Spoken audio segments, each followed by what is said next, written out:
চট্টগ্রাম নগরী elevated expressway থেকে একটি প্রাইভেট কার ছিটকে নিচে রাস্তায় পড়ে গেছে। এতে ঘটনাস্থলে মারা গেছেন একজন পথচারী। তিনি চট্টগ্রাম বন্দরের কর্মচারী। আহত 4 প্রাইভেট কার আরোহীকে ইসলামী ব্যাংক হাসপাতালে ভর্তি করা হয়েছে। নগরীর বন্দর নিমতলা মোড়ে এ ঘটনাটি ঘটে।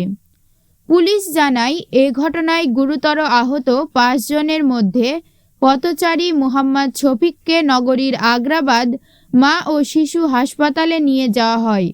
সেখানে চিকিৎসক তাকে মৃত ঘোষণা করেন। এছাড়া আহত এক তরুণী সহ 4 জনকে বারেক বিল্ডিং ইসলামী ব্যাংক হাসপাতালে ভর্তি করা হয়েছে।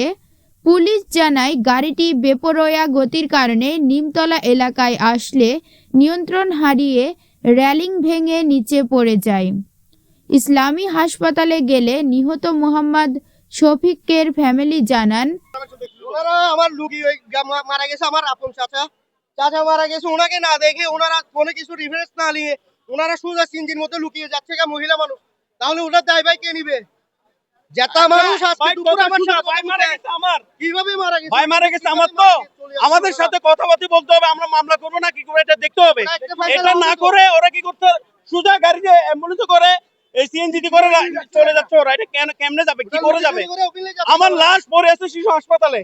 হ্যাঁ, আপনার মিডিয়া কিন্তু এখানে কভারেজ করতেছে। শিশু হাসপাতালে কিন্তু আমার লাশ পড়ে আছে। এখন আপনারা কিভাবে এটা কি হচ্ছে?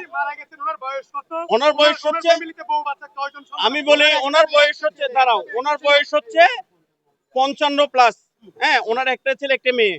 উনি হচ্ছে পুরো ফ্যামিলিতে একজনই উপার্জন করে। তাও হাসপাতালে গেতে আপনার বন্দরে কি করে ক্যাজুয়ালি একটা চাকরি করে, হ্যাঁ, উপার্জন করে ওই ব্যক্তিটাই। উনি মারা গেছে, মারা যাওয়ার পরিপ্রেক্ষিতে এখন ওনার লাশ পড়ে আছে হাসপাতালে। এখন আমি মিডিয়ায় সবাইকে বলতেছি, আপনারা এটা সুস্থ তদন্ত হওয়া ছাড়া কিছু করবেন না। আপনারা একটু আমাদের সহযোগিতা করবেন, ঠিক আছে? এটা আমরা এখনো জানি না, তবে আমরা উপর থেকে এটা ফুল স্পিডে ছিল, পড়ে গেছে। পড়ে যাওয়ার পরিপ্রেক্ষিতে আমার ভাই যাকে বলতেছি তার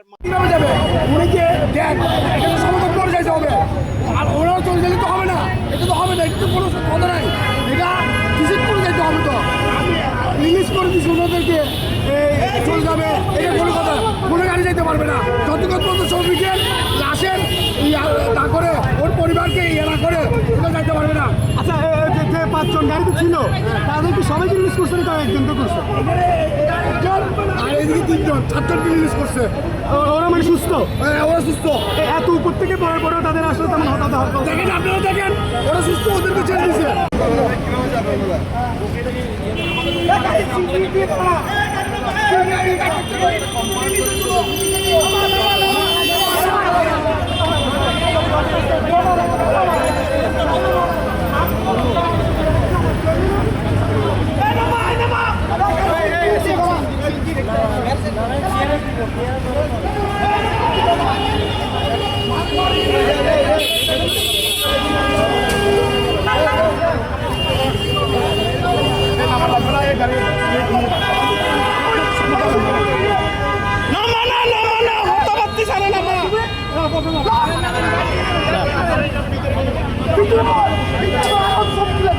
আপনার ভিতরে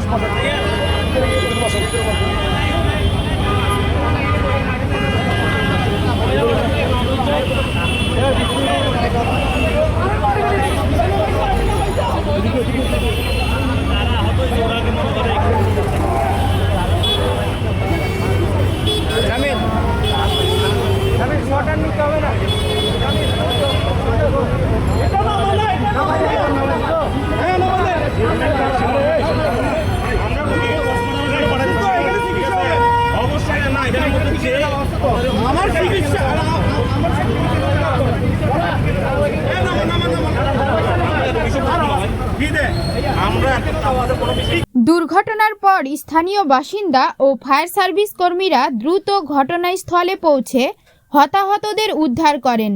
দুর্ঘটনার কারণ ও জিপের চালকের বিষয়ে বিস্তারিত জানতে পুলিশ তদন্ত শুরু করেছে। মোহাম্মদ রাজু শেখের তথ্যচিত্রে নিউজ ডেস্ক, বাঙালি টিভি।